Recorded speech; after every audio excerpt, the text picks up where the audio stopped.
Beth, welcome to Startup Health TV. Thank you so much for having me. Yes, as a fellow storyteller, Yes. I would love for you to tell your story and talk to us about LifeBio. Well, thank you. So LifeBio is capturing life stories, and we're helping especially seniors. And we know that they are facing loneliness. They're also facing Alzheimer's disease, and those are a couple big problems we're trying to solve. But every person has a story to tell, am I right? Yes, they do.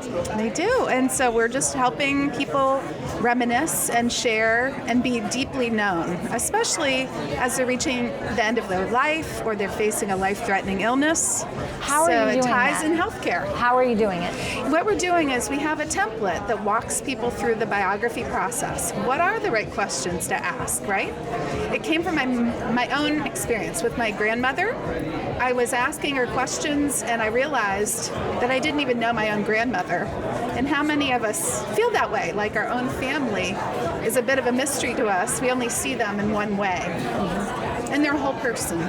So when is the right time to do this? It's now, immediately. People should not wait till they're 92 to tell their story. No. And how would they go about doing it? So lifebio.com is an online tool that families can access, or tech-savvy seniors can use it in online or web or app. They can even journal it, and we even interview people over the phone if they can't do the other methods. Are these stories kept personally, or do you have the option to put them out to the world to see? They're primarily for your close family and friends to know you. And let's say professional caregivers are delivering care to you, they should know who you are. And in the case of like Alzheimer's disease, that the adult child wants to be sure that the caregivers know mom or dad like a whole person, right, in care. And I think a big thing too now is loneliness. Storytelling is a natural way for people to connect. So we're working with a payer right now to solve the problem of loneliness and really connect people to each other through storytelling. You call it reminiscence therapy? Yes. That's how, so they start to reminisce about their lives, and it makes them feel better. Yeah, they're more, they're happier, they're less depressed, they're less lonely. Loneliness leads to all kinds of other problems, right?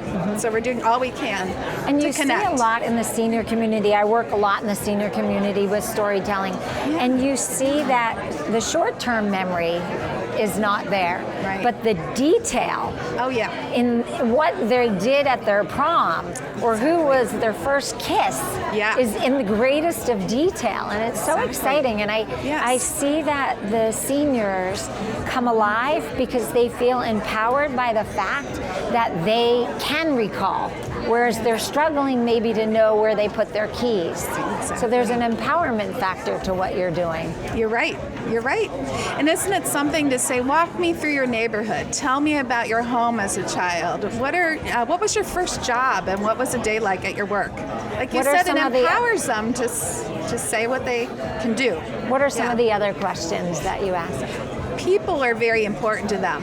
They'll talk about their grandparents, of course, and as a grandparent, to have them talking about these people that have been really important in their life. They love to talk about how they met their spouse, what they would do with their friends when they were little kids. We are all storytellers at whatever age, and it's time to tell the story.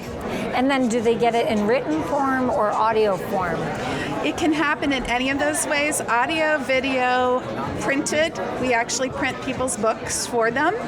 So imagine walking into a nursing home and seeing a bio for each person, or having a book in their room where they can share who they are with the staff in those buildings.